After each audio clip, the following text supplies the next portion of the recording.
ઉદ્ધવજીને કહે છે, ઉદ્ધવ શું બતાવું, મને મારી એક ગૈયાઓ યાદ આવી રહી છે, મારા ગોપાલ યાદ આવી રહ્યા છે, અને જે સુખ મને વ્રજવાસીઓએ આપ્યું છે એ સુખ તો મને કોણ આપી શકે? હવે જ્યારે મારી મૈયાને પણ હું કહેતો કે મૈયા તું કંઈક માંગ, મૈયા તું કંઈક માંગ, તને આપું, અને જે મૈયા અને માંગવાનું કહેતો, અને જે મૈયા પણ મને એટલું જ કહેતી કે લાલા તું કંઈક આપવા માંગતો હોય તો ખાલી એટલું આપ કે તું સદા પ્રસન્ન રહે, તું સદા આનંદમાં રહે. પ્રભુ કહે કે જે મારા પાસે પણ મારું સુખ માંગે, જ્યારે માંગવાનું કહું તો જેની પાસે માંગવા માટે મારા સુખ સિવાય બીજું કાંઈ નથી, એ મૈયાને હું કેમ કરીને ભૂલી જાઉં?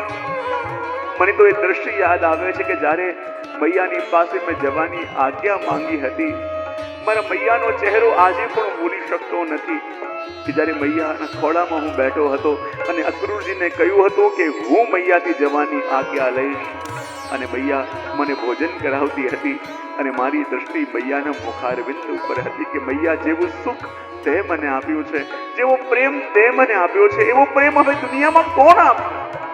અને એ જ વખતે પ્રભુની આંખો છલકાઈ ગઈ અને અશ્રુબિંદુ જ્યારે મૈયાના હાથમાં પડ્યા અને જ્યાં મૈયાએ એ આંખના આંસુ જોયા, મૈયા ચોંકી ગઈ, કહેવા લાગી, અરે કનૈયા તને શું થયું? શું તને કોઈ કંઈ કહી દીધું? શું તને કોઈ એવા શબ્દો કયા? તારી આંખમાં આંસુ કેવી રીતે? કારણ કે તું તો તારી માને જાણે છે કે તારી માં બધું સહન કરી શકે, પણ એના લાલાના આંખમાં આંસુ આવે એ સહન ના થાય. બતા કનૈયા તને કોઈ કહ્યું? ને ત્યારે પ્રભુએ કહ્યું હતું કે મૈયા તે મને એક વાર કહ્યું હતું કે હું જીવનમાં જે માંગુ તે આપશે, તો શું આજે હું તારી પાસે માંગુ? મૈયાએ કહ્યું, કનૈયા અરે તું તારી માને જાણતો નથી, અરે એક વાર મારા પ્રાણ તો માંગીને જો, હસતા હસતા તારી મૈયા તને એના પ્રાણ પણ આપી દેશે. કે ત્યારે પ્રભુએ કહ્યું, મૈયા એમ નહીં, તારો હાથ મારા માથા ઉપર મૂક અને મને વચન આપ કે હું જે માંગુ તે આપીશ, જે માંગુ તે આપીશ. અને મૈયાએ પોતાનો હાથ પ્રભુના મસ્તક ઉપર રાખીને કહ્યું કે હા કનૈયા, હું તને વચન આપું છું કે મારા પ્રાણ તે માંગ્યા તો પણ હસતા હસતા હું તને મારા પ્રાણ આપી દઈશ. ને ત્યારે પ્રભુએ કહ્યું, તો મૈયા મને હવે મથુરા જવાની આજ્ઞા આપી દે. ને જ્યારે આ શબ્દો સાંભળ્યા અને મૈયાને લાગ્યું જાણે કોઈએ વજ્ર એની ઉપર નાખી દીધો હોય, મૂર્છિત થઈને પડી ગઈ. અરે કનૈયા તે વિચાર કેમ કરીને કરી લીધો કે તારી માં તને દૂર કરીને જીવી પણ શકશે, તારાથી દૂર જઈને જીવવાનો વિચાર પણ કરી શકશે? અરે હું તો જીવું છું એટલા માટે કે તું મારી સામે છે, આ દેહમાંથી શ્વાસ એટલા માટે ચાલે છે કે સવારે ઉઠીને કનૈયાનું મુખ દેખાશે એટલે તો હું મારા નેત્ર ખોલું છું, અને એ તું છોડીને મને જઈ કેમ કરી ન શકે? હું કેમ કરીને જીવી શકીશ? જ્યારે એ દ્રશ્ય પ્રભુને યાદ આવે છે અને પ્રભુને વ્યાકુલ કરી દે છે કે મૈયા એનું ઋણ હું કેમ કરીને ચૂકવીશ, કેમ કરીને ચૂકવીશ?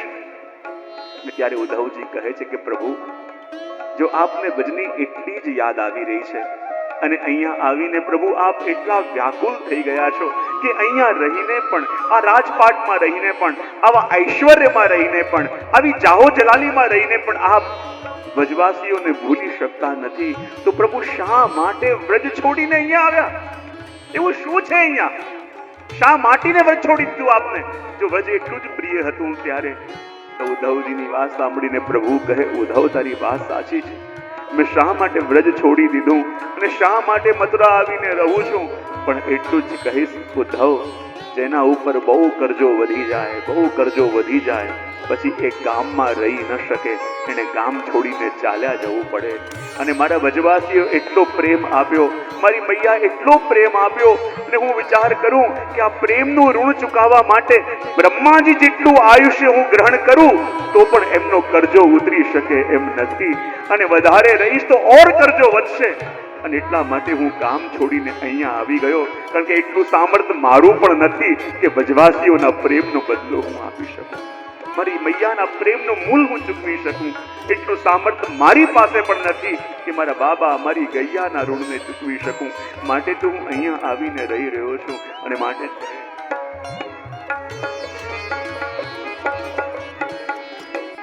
અને આપને એમ સતાવી રહ્યું છે કે વ્રજવાસીઓ આપના બારેમાં શું વિચાર કરતા હશે. આપ તો વચન આપીને અહીંયા આવી ગયા, અને અહીંયા આવીને ન આપે પોતાની ખબર ત્યાં મોકલી, અરે ત્યાં રહેવા વાળાની ખબર આપે પૂછી છે. જો એટલી યાદ પ્રભુ આપને વજની આવી રહી છે અને ગોપીઓની એટલી તડપ આપણા મનમાં દેખાઈ રહી છે કે આપના વિના ગોપીઓ પલ પલ તડપી રહી છે, પલ પલ રડી રહી છે, ને જો એ ગોપીઓને એટલો જ સુખનો વિચાર આપનો હોત કે અમારા વિના પ્રભુ કેમ કરીને રહેશે, તો એ ગોપીઓ આપને મળવા માટે અહીંયા કેમ ના આવી? આપ તો રાજકાજમાં અહીંયા અટવાયેલા છો, પણ એ ગોપીઓ તો મથુરા ક્યાં દૂર છે વચથી, કેમ નથી આવી શકતી? ને ત્યારે ભગવાન કહે છે કે ગોપીઓ ક્યારે પણ અહીંયા નહીં આવે. બોલે કેમ?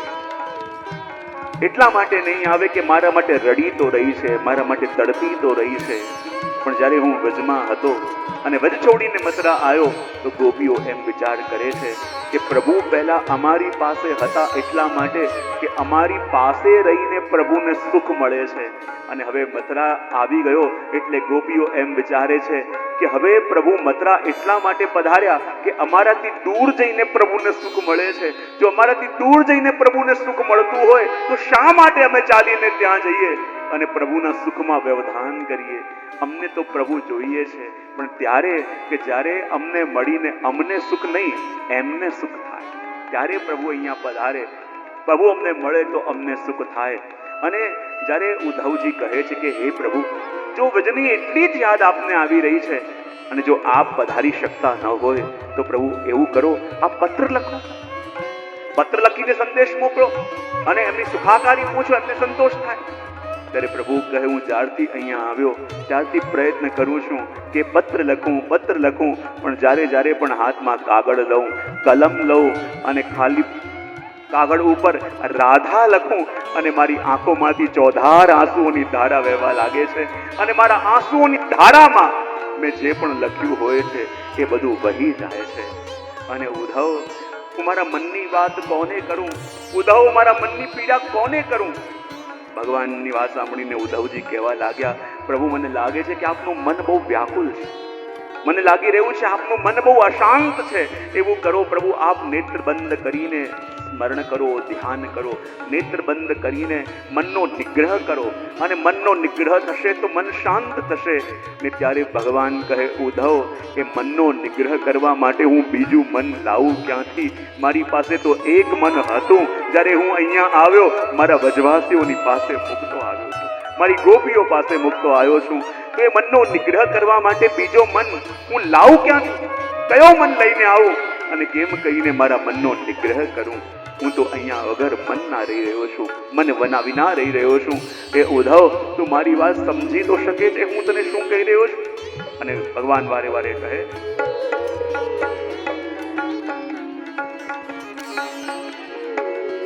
ને જ્યારે ઉદ્ધવજી આવી કઠોર વાતો કરવા લાગ્યા કે પ્રભુ આ બધું સંયોગ વિયોગ બધું મિથ્યા છે, બધી મનની ઉપજ છે, અને પ્રભુ ખાલી આપને જ્યાં વ્રજવાસીઓથી જે આસક્તિ થઈ એ જ આપને પરેશાન કરી રહી છે, એ જ રડાવી રહી છે. અને જ્યારે પ્રેમને સમજ્યા વિના આ જ્ઞાનની વાતો ઉદ્ધવજી કરવા લાગ્યા, શુષ્ક વાતો કરવા લાગ્યા, કઠોર વાતો કરવા લાગ્યા. અને પ્રભુ કહે કે હું શોધતો હતો કે કોઈને મારો સંદેશ લઈને વ્રજમાં મોકલું, મારો સંદેશ લઈને વ્રજમાં કોઈ જાય અને મારી ગોપીઓને, મારી મૈયાને, મારા બાબાને જે મારા અંતરની વાત સંભળાઈ શકે, એવો કોઈ જીવ, મોનિટર બંધ જાય મારવા, એવો કોઈક મારે જીવ જોઈતો હતો. પણ ભગવાન કહે કે હું શોધતો હતો એવો કઠોર જીવ આ સંસારમાં મને બીજો કોણ મળે કે જે મારા વિરહને સાંભળીને જેનો દેહ ન છૂટી જાય? કારણ કે એવો કોઈ કઠોર જીવ મળવો જોઈએ જે મારા વિરહને સાંભળી શકે, સાંભળીને પણ એનો દેહ ન છૂટે, અને એ વિયોગના સંદેશને લઈને જે વ્રજવાસીઓ સુધી પહોંચી શકે અને વ્રજવાસીઓની પાસે જઈને એમના વિયોગને જોઈ શકે છતાં એનો દેહ ન છૂટે. જો કોઈ કાચો પોચો જીવ હશે તો મારી વેદનાને સાંભળી, મારા હૃદયની પીડાને સાંભળીને એ જીવતો જ ન રહી શકે, એનો દેહ છૂટી જાય. માટે એવો કોઈ કઠોર વ્યક્તિ હું ગોતતો હતો જે મારા અંતરની વેદનાને સમજી શકે, એને ધારણ કરી શકે, અને એ વેદનાને સાંભળીને પણ એનો દેહ ન છૂટે અને મારા સંદેશને લઈને વ્રજમાં જઈ શકે, વ્રજમાં મારો સંદેશ ગોપીઓને કહી શકે, અને એમના સંદેશને સાંભળીને એમની અવસ્થાને જોઈને પણ જેનો દેહ ન છૂટે અને એમનો સંદેશ લઈને અહીંયા આવી શકે એવો કોઈ કઠોર જીવ હું ગોતતો હતો અને મને લાગ્યું કે ઉદ્ધવ સિવાય એ કોઈ ના હોઈ શકે. સાધારણ મનુષ્યને તો મારી વેદના કહીશ, એ વેદના સહી નહીં શકે, ત્યાં જ એનો દેહ છૂટી જશે. તમારો સંદેશ સાંભળીને લઈ જઈ શકનાર ઉદ્ધવ સિવાય કોણ હોય? અને કહ્યું કે ઉદ્ધવ, તો હું તો વજમાં જઈ શકતો નથી, પણ શું તું મારો સંદેશ લઈને વજમાં જઈ શકીશ? ઉદ્ધવ કહે, પ્રભુ જોવા આજ્ઞા. ને જ્યાં આ વાત સાંભળી ભગવાન ભાગતા ભાગતા આગળ આવ્યા અને ઉદ્ધવજીના બંને હાથને પકડી લીધા. ગૃહિત્વા પાણીનામ પાણીન પ્રમન્નાર્થી હરોહરે. ભગવાને આવીને ઉદ્ધવજીના બંને હાથને પકડી લીધા અને બંને હાથને પકડી લીધા. શ્રી મહાપ્રભુજી કહે છે કે પોતાની કાર્ય શક્તિનો સંચાર ઉદ્ધવજીના હાથમાં કરી દીધો. ભગવાન જે કરવા માંગતા હતા પણ જઈ શકતા નતા, ઉદ્ધવને કહે કે ઉદ્ધવ, જે હું કરવા માંગતો હતો એ તારે કરવા જવાનું છે. અને માટે એમના બંને હાથને પકડ્યા અને ભગવાન કે પોતાની કાર્ય શક્તિનો સંચાર એમના હસ્તમાં આપી દીધો અને કહ્યું કે જો મારા કર્તવ્ય જે મારે નિભાવવું જોઈએ હવે એ તારે નિભાવવું પડશે. માટે બંને હાથ પકડીને પોતાના કર્તવ્યનો પણ સંચાર ઉદ્ધવજીના હસ્તમાં કરી દીધો. અને કહેવાય કે હાથ પકડવું એટલે શું? સમાનતા પણ બતાવી. જ્યારે બ્રહ્માજીનો હસ્ત પણ પ્રભુએ પકડ્યો તો બ્રહ્માજી કહ્યું, ભલે પ્રભુ હું આપનો પુત્ર કહેવાઉં, આપ મારા જનેતા છો, પણ જ્યારે આપે મારા હાથ પકડ્યા તો મને એવું લાગે છે કે આજ આપ મારા સખા થઈ ગયા.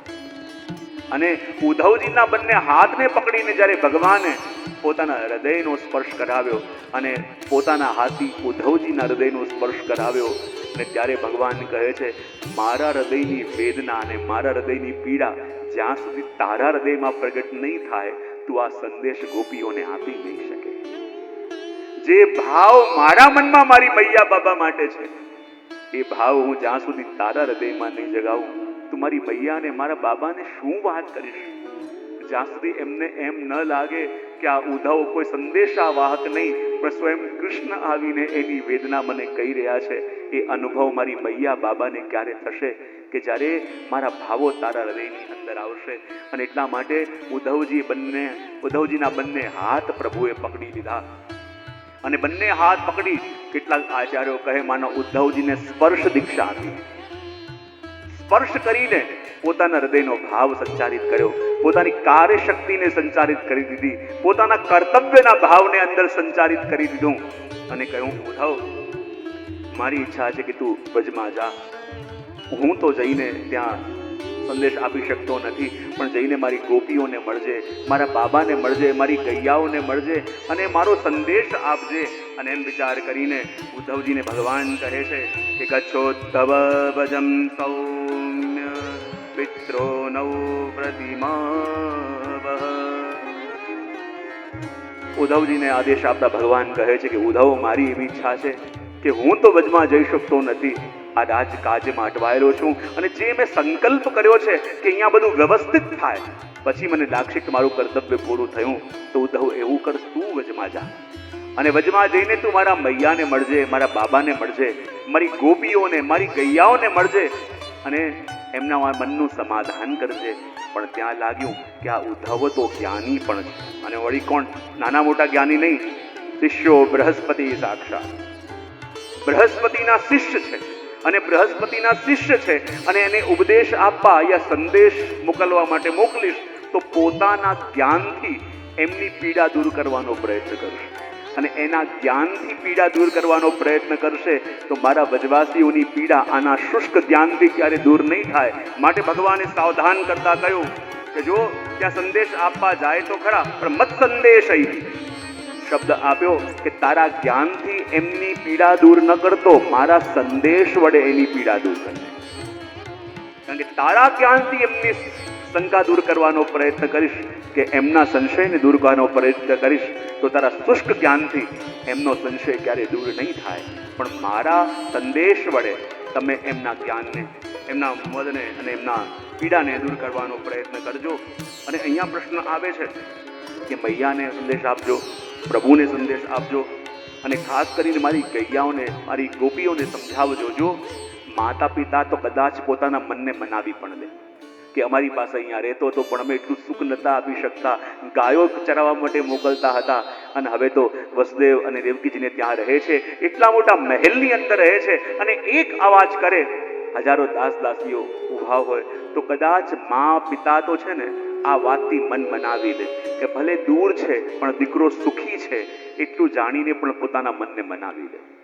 પેલા અહીંયા ઘરમાં રહેતો હોય, ક્યાંક વિદેશ રહેવા ગયો, પણ આપણને એક સંતોષ હોય કે ત્યાં જઈને સુખમાં તો છે, આનંદમાં તો છે, અને દીકરો પ્રસન્ન છે, આનંદમાં છે, સુખ ભોગવી રહ્યો છે, તો મા બાપને લાગે કે ભલે પોતાનું મન મનાવી લઈએ. પણ એ જે ગોપીઓ છે એ ગોપીઓ ગોપનશીલા છે, અને એવી ગોપનશીલા છે કે ન તો કોઈને પોતાના હૃદયની વાત કહી શકે છે અને ન આ પ્રભુની પીડાને સહી શકે છે. તો કહેવાય કે જ્યારે આ સંદેશ પ્રભુ મોકલે છે, અને ઉદ્ધવજીને જ્યારે સંદેશ લઈને મોકલે છે, તો આ સંદેશ પ્રભુ મોકલે છે કોના માટે? મૈયા બાબા માટે, ગોપીઓ માટે, ગૈયાઓ માટે, સખાઓ માટે, વ્રજવાસીઓ માટે આ સંદેશ પ્રભુ મોકલે છે, પણ મોકલે છે કોના માટે? તો આપણા આચાર્યો કહે કે પ્રભુના ભક્તો મુખ્ય 3 પ્રકારના છે. કેટલા પ્રકારના? પહેલા ઉત્કંઠા પ્રદાન ભક્તો, બીજું કયું કે પહેલા ઉત્કંઠા પ્રદાન, બીજા છે વિશ્વાસ પ્રધાન, અને ત્રીજા છે અવિવેક પ્રધાન. સૌથી પહેલા કયું? ઉત્કંઠા પ્રધાન. અને ઉત્કંઠા પ્રધાનમાં કોણ આવે? બોલે નંદ, યશોદા અને ગોપીઓ. કારણ કે એ લોકોને એવું લાગતું કે ક્યારેક બહુ વિયોગ થાય ત્યારે જે વૃક્ષ નીચે ઊભા હોય એમને ભ્રમ થવા લાગે કે અહીંયા પ્રભુ ઊભા છે, અને ક્યારેક એમ લાગે કે પ્રભુ ઊભા હોય તો પણ લાગે અમને છોડીને ચાલ્યા ગયા. જેમને એ ખબર નથી પડે, પલ પલ એ ઉત્સુકતા રહે છે કે મારા પ્રભુ અહીંયા છે, મારા પ્રભુ અહીંયા છે. જે પણ પ્રભુની વસ્તુને જુએ એમને લાગે કે મારા પ્રભુ અહીંયા છે, એમને કહેવાય ઉત્કંઠા પ્રધાન. અને એમાં આવે નંદ બાવા, યશોદા મૈયા અને ગોપી.